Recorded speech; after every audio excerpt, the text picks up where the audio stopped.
My wife paid someone to test my loyalty. She chose the woman who had already ruined my life once. I was sitting alone at the bar nursing my third beer when I noticed a woman heading straight for me from across the room. She walked with intention, not the casual wander of someone searching for an empty seat, the confident approach of someone who already knew exactly where she was going. You know that feeling when your past, your absolute worst nightmare, comes back to haunt you? Well, imagine that, but then imagine realizing your own wife orchestrated the whole damn thing. It's a betrayal so deep, it makes you question everything you thought you knew about love and loyalty. "Hey there," she said, her voice a silk-smooth lie. "Mind if I sit down?" I looked up, and my blood ran cold. That face, those eyes, for 2 years, they'd haunted my sleep, burned into my memory after she'd utterly destroyed everything I had. Tracy, the woman who'd ripped my life apart 5 years ago. And now here she was, standing in front of me, pretending we'd never met. "I'm Tracy," she purred, a smile playing on her lips, as if the name was meaningless, just a casual introduction at a bar.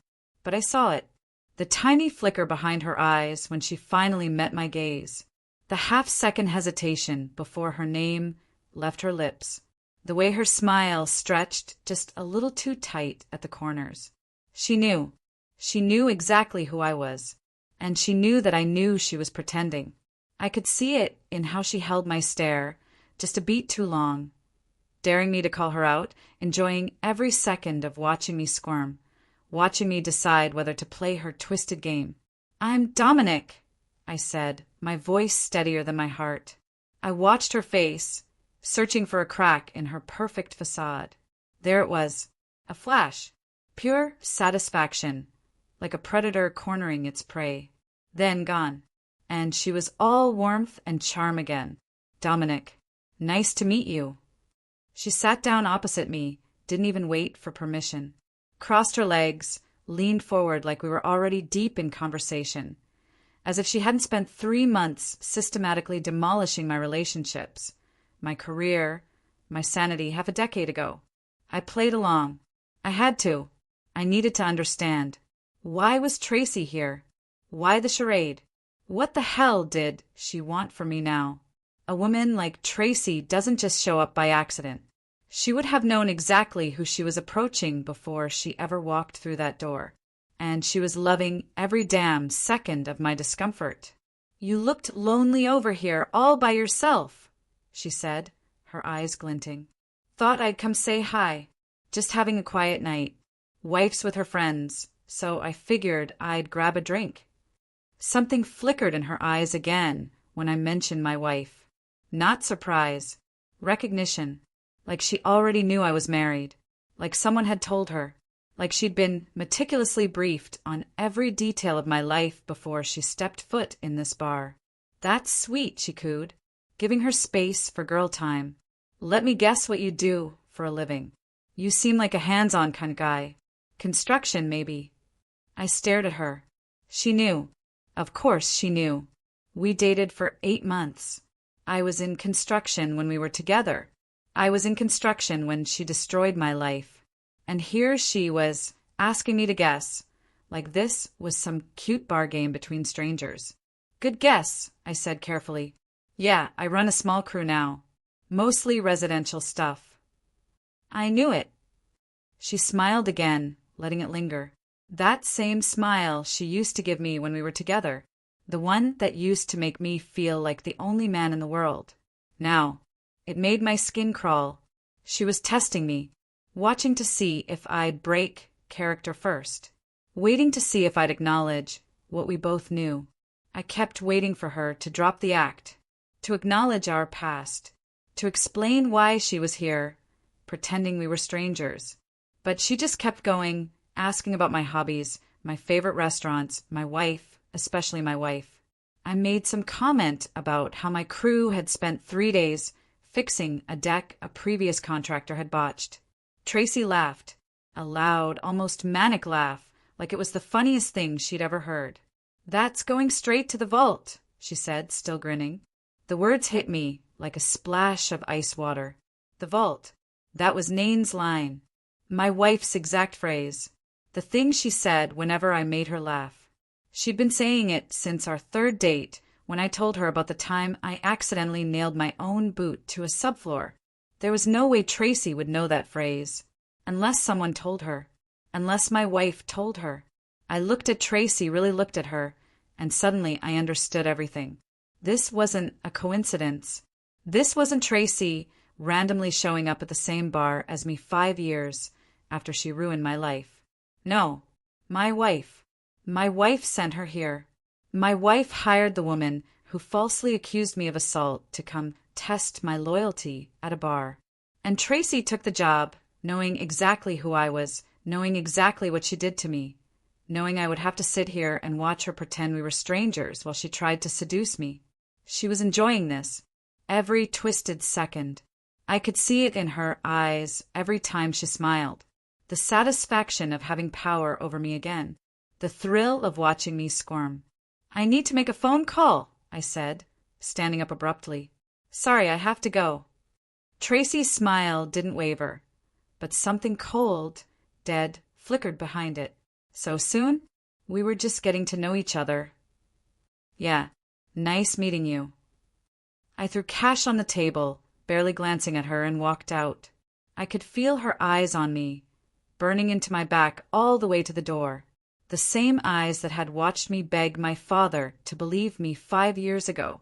The same eyes that had watched my entire world burn down around me. And now they were watching again, waiting to see what I would do next.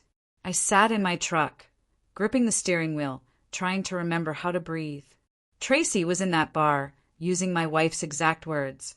She'd recognized me the second she saw my face, and she'd played the game anyway. But to understand why this changes everything, you need to know who Tracy really is. You need to know what she did to me 5 years ago, and why seeing her tonight made me want to drive until I ran out of road. Because the woman who just smiled at me like we were strangers once spent 3 months convincing everyone I loved that I was a monster. 5 years ago, Tracy was my girlfriend. We met at a coffee shop near my apartment, and I genuinely thought I was the luckiest guy alive when she agreed to go out with me. She had this way of making you feel like you were the only person in the room. She laughed at all my jokes, remembered tiny details I'd mentioned once and forgotten.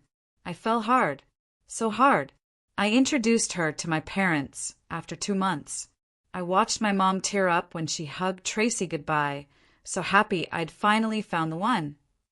By month 6, I was shopping for rings. Then one night, Tracy came over crying. She said she needed space. Things were moving too fast. She felt overwhelmed. I gave her the space she asked for. I texted once a day, just to let her know I was thinking about her, but I didn't push. I figured she just needed time.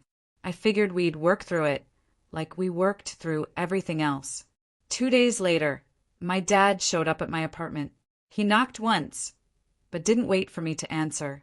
Just used the spare key I'd given him for emergencies. When I came out of the kitchen, he was standing in my living room, and he couldn't look at me. His hands were shaking. His face was gray in a way I had never seen before. Not when Grandma died. Not when he lost his job. Not when his brother passed. This was different. This was worse.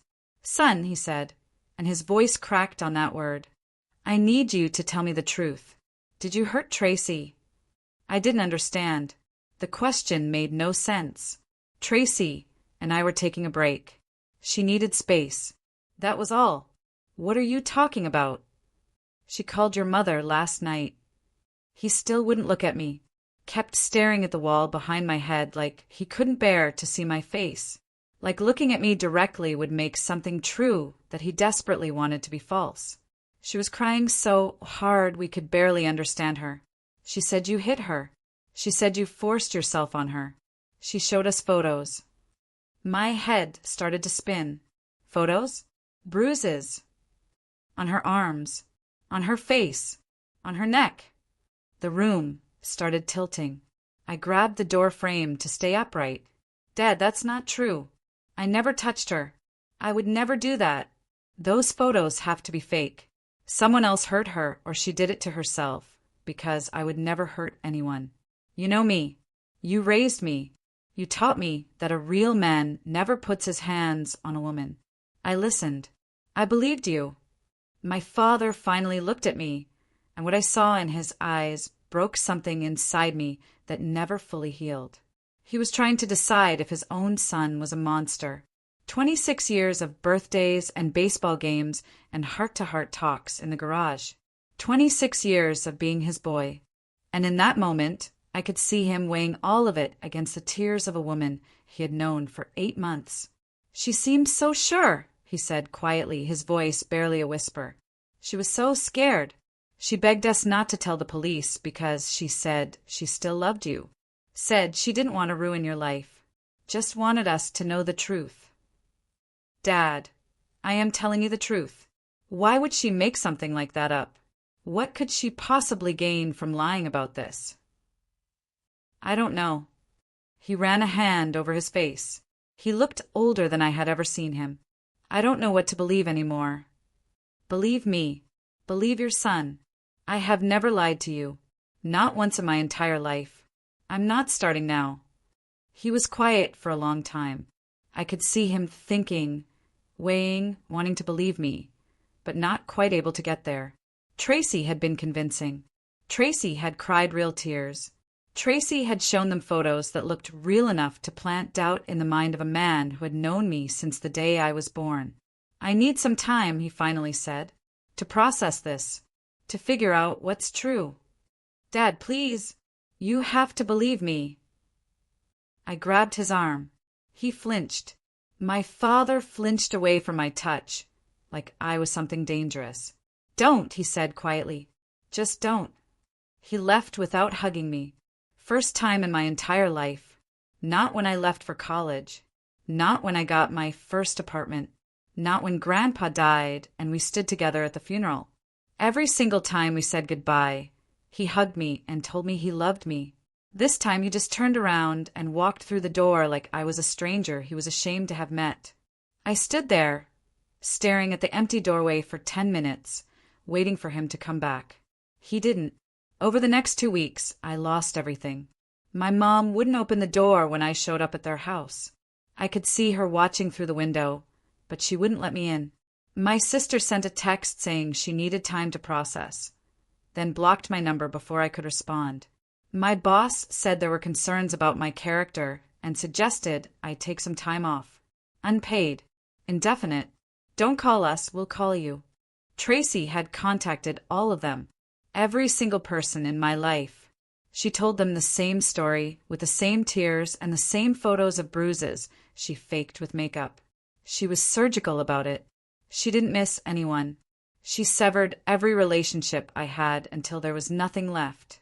She never went to the police because she knew they would investigate and find nothing. No hospital records, no police reports, no witnesses. Just her word against mine. So instead, she went straight to everyone I loved. And they believed her, because she was convincing, because she cried real tears, because who would make something like that up? Because the alternative was too horrible to consider. I moved to a different city, 3 hours away, and started over from nothing. New job, new apartment, a new life built on the ashes of everything she burned. I didn't fight back because I didn't know how. I just ran. I told myself distance would fix it. Time would fix it. Eventually, people would see the truth. 2 years passed. My father called me on Christmas, and we talked for 3 minutes about the weather before he made an excuse and hung up. My mother sent a card with no note inside, just her signature. My sister didn't call at all. I had accepted that this was my life now. Half a family, permanent suspicion, a past I could never fully explain to anyone new. Then, something happened that changed everything. Tracy's old roommate found my mother on Facebook. She sent a message saying she needed to talk about something important. Said she'd been carrying guilt for 2 years and couldn't stay quiet anymore. Said she knew something about Tracy that my family needed to hear. My mother was skeptical at first. She thought it might be a trick, some scheme I had cooked up to clear my name.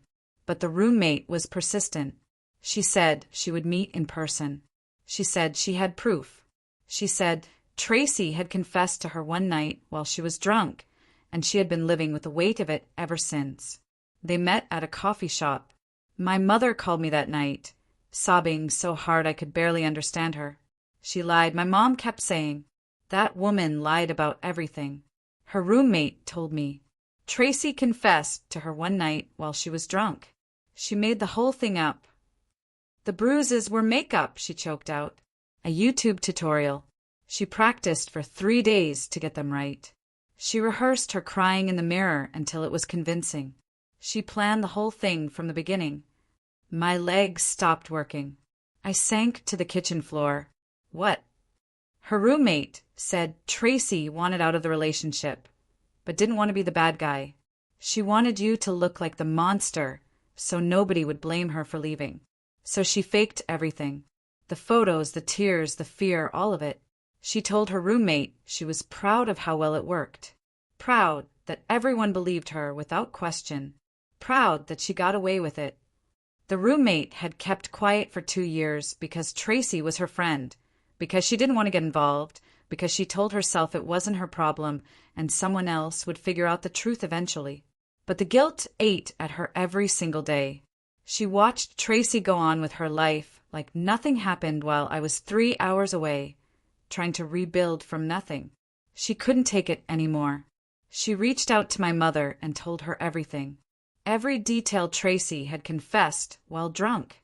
She even had texts. Messages where Tracy joked about how easy it was. Messages where she bragged about her performance. Messages that proved beyond any doubt that I had been telling the truth the whole time. My father showed up at my apartment the next day. He stood in my doorway, tears streaming down his face, and couldn't speak for almost a minute. When he finally found his voice, it cracked on every word. "I'm sorry," he said. "I'm so sorry. I should have believed you. You're my son, and I should have believed you, and I will spend the rest of my life making it up to you." I told him it wasn't his fault. Tracy was good at what she did. She fooled everyone. She had photos and tears and a story that made sense. Anyone would have doubted. Anyone would have wondered. He shook his head. A father should know. A father should trust his own son. I failed you, and I don't know if I can ever forgive myself for that. He hugged me for the first time in 2 years, and I felt something crack open inside me. Relief and grief and rage, all tangled together in a knot I still haven't fully untied. My family came back. My mother apologized through tears. My sister called, and we talked for 4 hours. Everyone who had believed Tracy reached out to say they were sorry. But I couldn't go back to my old life. The job was gone. The apartment was gone. The friends had moved on. The version of me that existed before Tracy was dead. And nothing could bring him back. I rebuilt. I met Nain at a work conference 3 years ago. She was funny and kind, and she didn't know anything about my past except what I chose to tell her. I said an ex had ruined my life with lies. I never gave her the name or the details, because I didn't want Tracy's shadow following me into something new. I wanted one thing she hadn't touched. Now Tracy was back, sitting in a bar, pretending we were strangers, using my wife's exact words. She recognized me the second she saw my face. I could see it in her eyes, the satisfaction she was trying to hide, the thrill of having power over me again. My wife had somehow found the woman who destroyed my life and paid her to do it again. I told Nain about my past in pieces. Never the full story. Never Tracy's name. Never what she actually accused me of. I called her my ex who ruined my life, and left it at that because the details were too painful to share. But somehow Nain found that woman. Somehow she tracked her down and hired her to walk into a bar and smile at me like we had never met.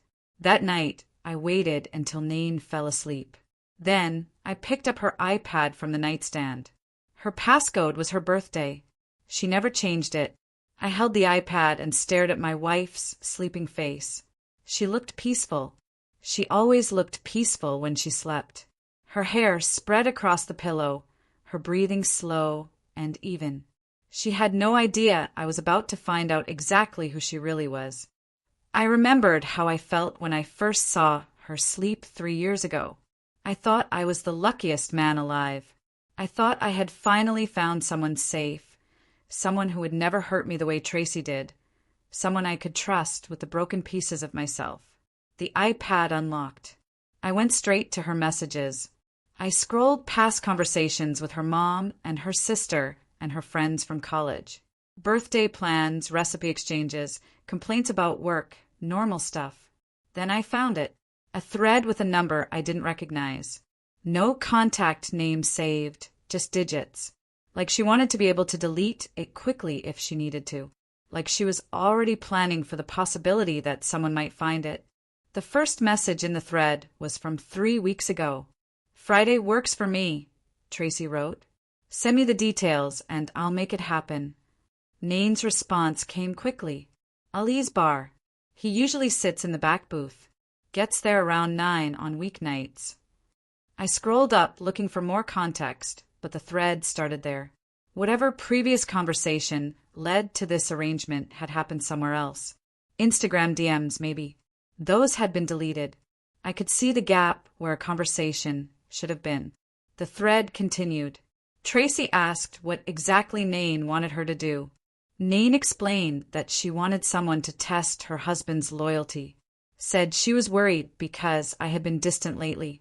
Said she couldn't shake the feeling that something was wrong. She said I worked too much. She said I came home tired and didn't want to talk. She said she felt like we were drifting apart. And she needed to know if I was the kind of man who would take an opportunity if one presented itself. "I need to know if he would cheat if given the opportunity," she wrote. "I need to know before I waste any more years on someone who doesn't deserve me." Tracy asked questions. What did I look like? What were my hobbies? What kind of bars did I go to? What kind of woman would I be attracted to? Nain answered everything. She described my favorite bar in detail. She told her which booth I usually sat in. She told her that whenever I made her laugh, she always said, "That's going straight to the vault." Word for word. So Tracy would have something personal to use, something that would throw me off balance, something that would make me wonder how a stranger could know such an intimate detail about my marriage. Then came the part that made my hand shake. "He'll recognize you," Nain wrote. "You dated him 5 years ago. His name is Dominic. Use that history. It'll make the test more real." Tracy's response took a few minutes, almost an hour before she replied. "I remember Dominic. This is going to be interesting." I stopped reading. She remembered me. She sat on that message for an hour, deciding whether to take the job. And then she said yes, knowing exactly who I was, knowing exactly what she did to me. The conversation continued. Nain sent details. What I looked like now. Recent photos from her camera roll. My work schedule, the nights I usually went to Ali's alone. Tracy absorbed it all and asked follow-up questions like she was preparing for a role. There was a screenshot of a payment, $2,000 paid. Then I found the report. Tracy had sent it 2 hours after I left the bar.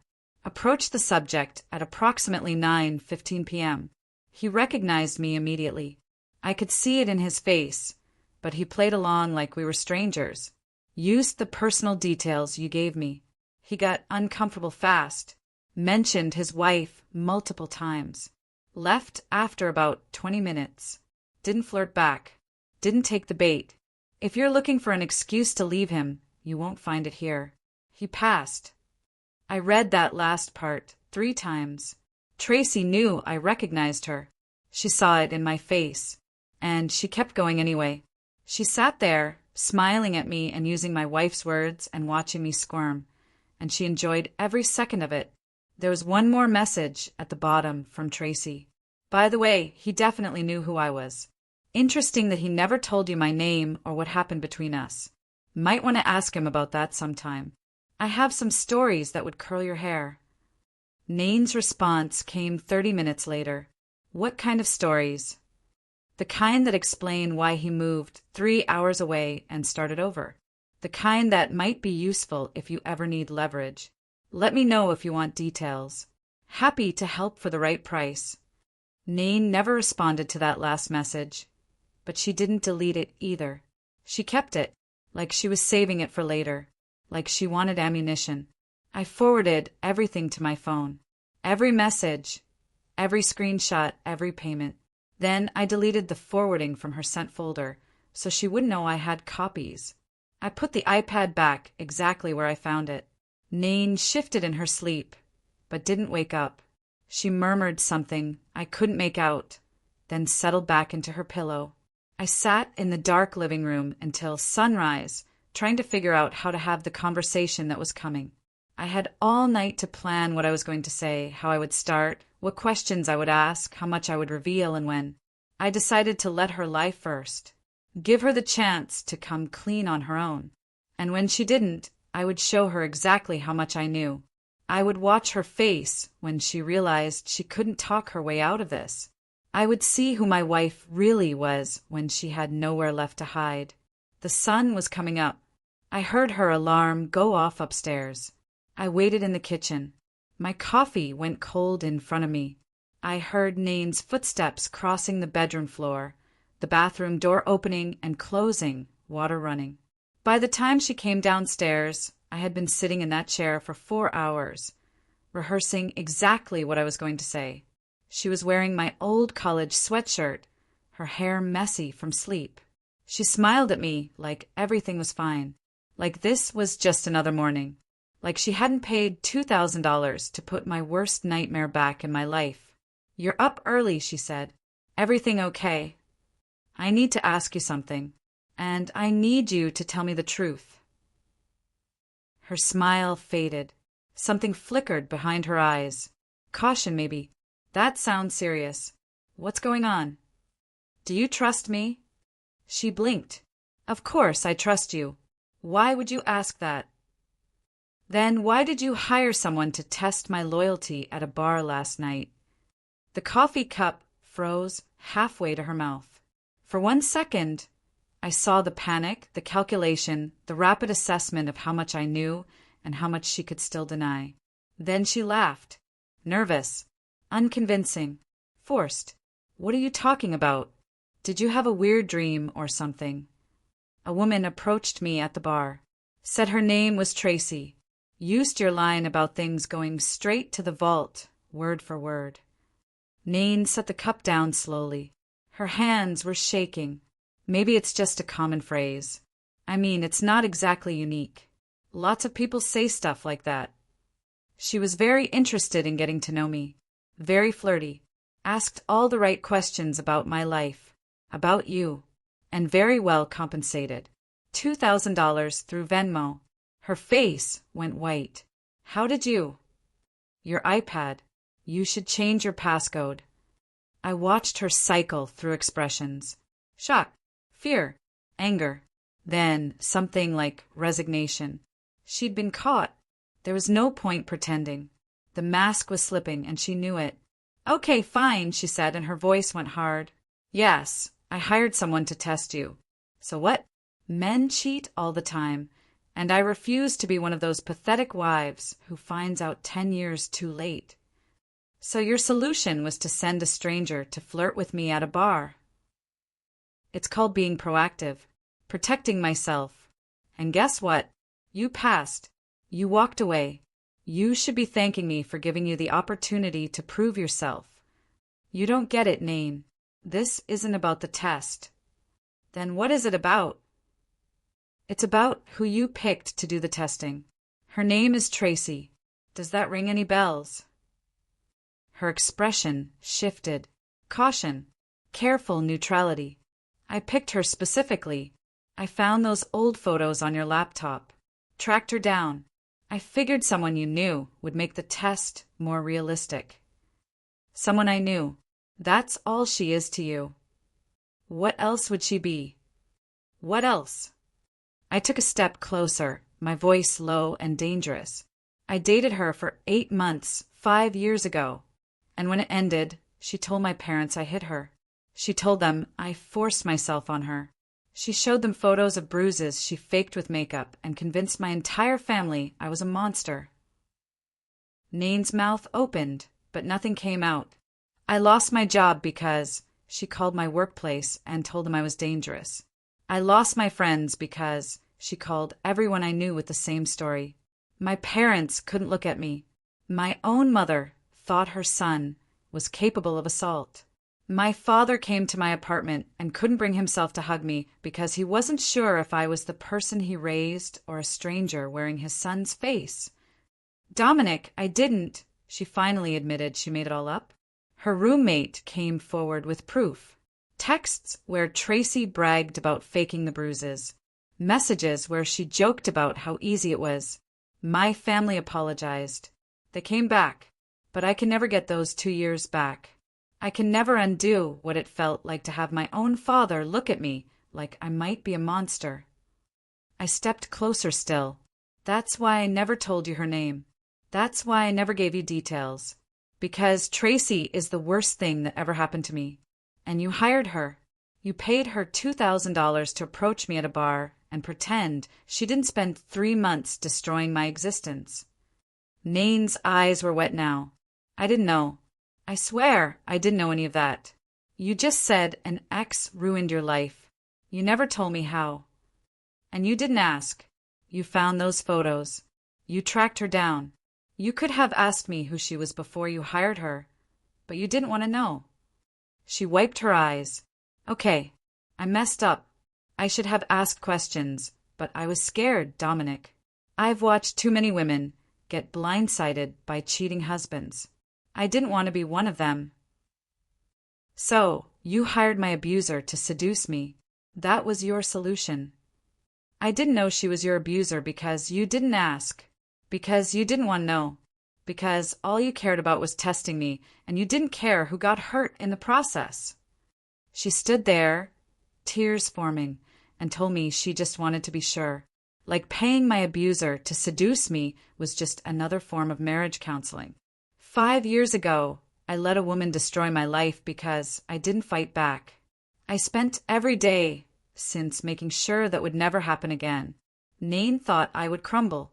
Thought I would beg for explanations and accept whatever scraps of apology she offered. She had no idea who I became after the last woman tried to break me. She was about to find out. Nain was crying now, real tears running down her face and dripping onto my old college sweatshirt. Part of me wanted to comfort her. Part of me still loved the version of her I thought I married. The woman who laughed at my jokes and held my hand during scary movies and told me I was safe with her. But that woman hired Tracy. That woman found old photos on my laptop and tracked down the woman in them and paid her to seduce me.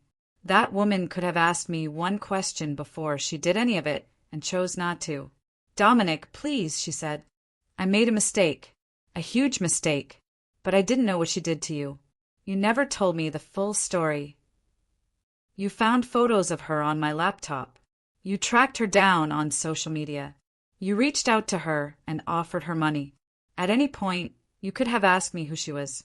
You could have said, "Hey, I found some old pictures, and I'm curious about this woman." But you didn't. What kind of wife does that Nain? What kind of person finds photos of her husband's ex, and instead of asking about it, secretly hires her to run a loyalty test? Did you want me to fail? Were you hoping Tracy would seduce me so you could leave and look like the victim? No. God, no. I just wanted to know you wouldn't cheat. You couldn't trust me without paying $2,000 to find out. I couldn't trust anyone. Her voice broke, cracked right down the middle. I watched my dad cheat on my mom for 15 years. I watched her cry herself to sleep every night, wondering what she did wrong. I swore I would never be that woman. I swore I would know before it was too late. So, instead of talking to me, you hired someone to entrap me? I knew you'd say you'd never cheat. Everyone says that. My dad said it too. Right up until the day my mom found the emails. That's your excuse? Your dad cheated, so you get to do this? I was trying to protect myself by hiring the woman who destroyed my life. I told you I didn't know what she did. Tracy told you she had stories that would curl your hair. I saw that message. She offered to give you details. Leverage, she called it. Nain's face changed. The tears slowed. I could see her calculating. She was just being dramatic. I didn't know what she meant by that. She offered to sell you information about my past. Information you could use against me. And you kept that message. You didn't delete it. You saved it. I save everything. That doesn't mean anything. It means you were keeping your options open. It means you wanted ammunition in case you needed it later.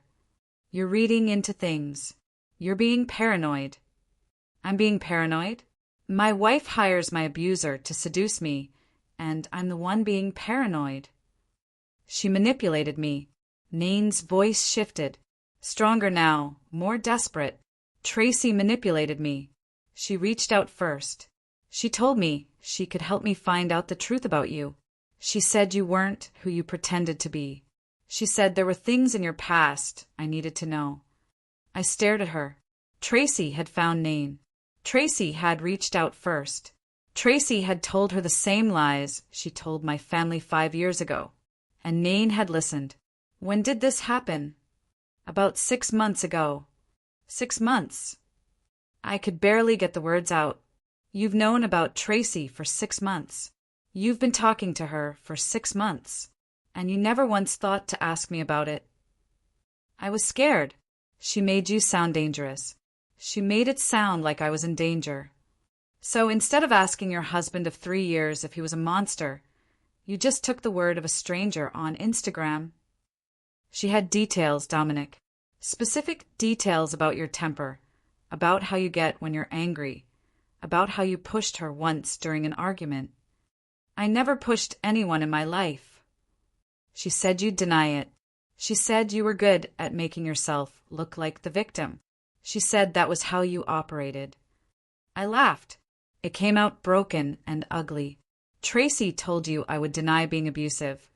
And you took that as proof that I was abusive? She set up a perfect trap. Any denial I made would just confirm what she already told you. I didn't know what to believe. So you tested me. You paid her $2,000 to seduce me at a bar to see if I would cheat. And when I didn't, you were going to use whatever she told you as leverage. Keep it in your back pocket in case you ever needed to leave. That's not. It's exactly what happened. I read the messages, Nain. All of them. Including the ones where Tracy offered to give you stories about me for the right price. Including the one where you asked what kind of stories. Her face went white. She hadn't expected me to find that one. I was just curious. You were shopping, looking for ammunition, building a case against me in case you ever needed to blow up my life, just like Tracy did. That's not fair. None of this is fair. My wife has been talking to my abuser behind my back for 6 months, getting fed lies about me, testing me, saving messages in case she needed leverage, and now you're standing here telling me it's not fair. Something changed in her face. Then the tears stopped like someone flipped a switch. Something cold crept into her eyes. Something I had never seen before. Something that had been hiding underneath the whole time. You know what, Dominic? She said, her voice flat. Maybe I'm not the only one who should be apologizing here. Excuse me. You've been carrying all this baggage for 3 years, and you never once thought to share the full story with your wife. You kept secrets. You hid things. And then you want to act wounded when those secrets came back to bite you. I stared at her. I kept secrets because they were painful. Because I didn't want to relive the worst time of my life every time I looked at you. Or maybe you kept secrets because part of you knows there's some truth to what she said. The words hit like a physical blow, like someone reached into my chest and squeezed. What did you just say? Come on, Dominic. A woman doesn't just make up accusations like that out of nowhere. Maybe you didn't hit her exactly how she claimed, but something happened. Something made her feel unsafe enough to go to those lengths. She admitted she lied. Her roommate confirmed it. She faked the bruises with makeup from a YouTube tutorial. She rehearsed her crying in the mirror. She bragged about how well it worked. So she says, now, people change their stories when they get caught. Say that again. Look at yourself right now. Nain's voice went quiet and cold. Look how angry you are. Look at your hands. They're shaking. Your jaw is clenched. You look like you're about to put a hole in the wall. Maybe Tracy saw this side of you too. I could feel my whole body going rigid. Every muscle locked tight. She was doing it. The same thing Tracy did. Taking my anger at being falsely accused and using it as evidence that the accusations were true. This is you accusing me of being an abuser based on nothing except the word of a woman who has already been caught lying. I'm not accusing you of anything. I'm just asking questions. No, you're not asking questions. You're planting seeds.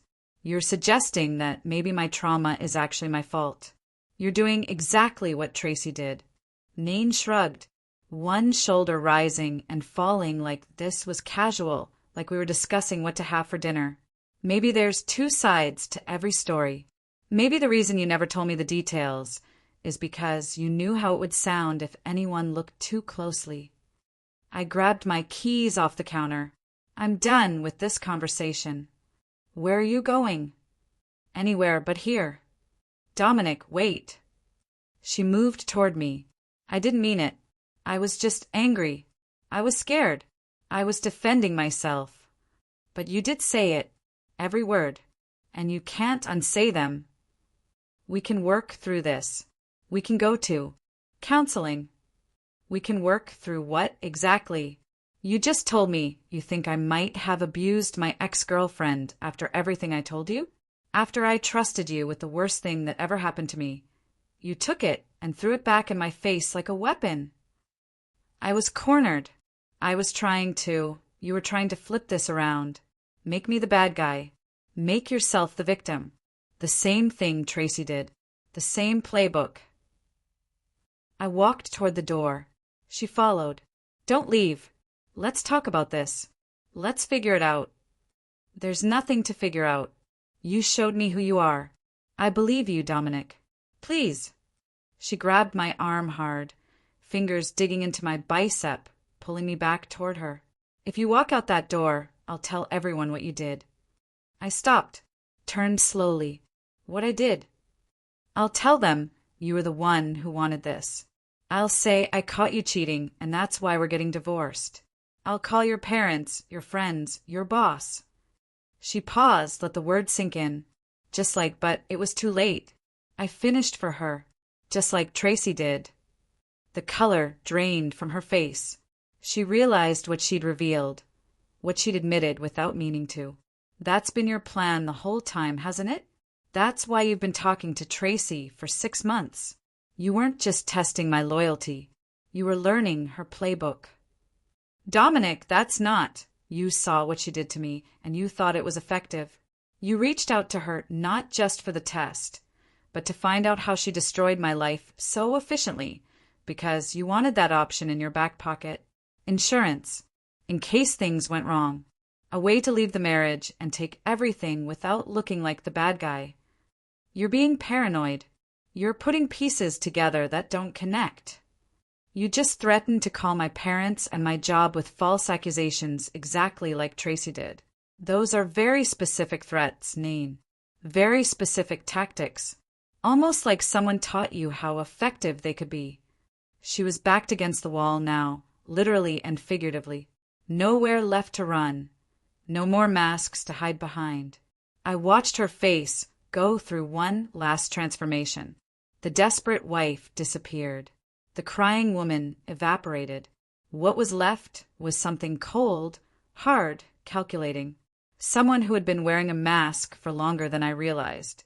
Fine, she said, and her voice went flat empty. You want the truth? Here's the truth. I've been unhappy for a year. You work too much. You come home exhausted. You never want to do anything exciting. We haven't taken a vacation in 2 years. I started wondering if I married the wrong person. So, you hired someone hoping I would fail. I hired someone to give me an excuse to leave without being the villain. I wanted you to cheat so I could take everything in the divorce and still look like the victim. So everyone would feel sorry for me instead of asking questions. Finally, the truth. Raw, ugly, real. How much of this was planned? Tracy reached out to me, told me her version of what happened between you two. I didn't believe all of it, but I believed enough. Enough to start wondering what else you were hiding. Enough to start thinking about what my life would look like if I left. And you kept talking to her. She was helpful.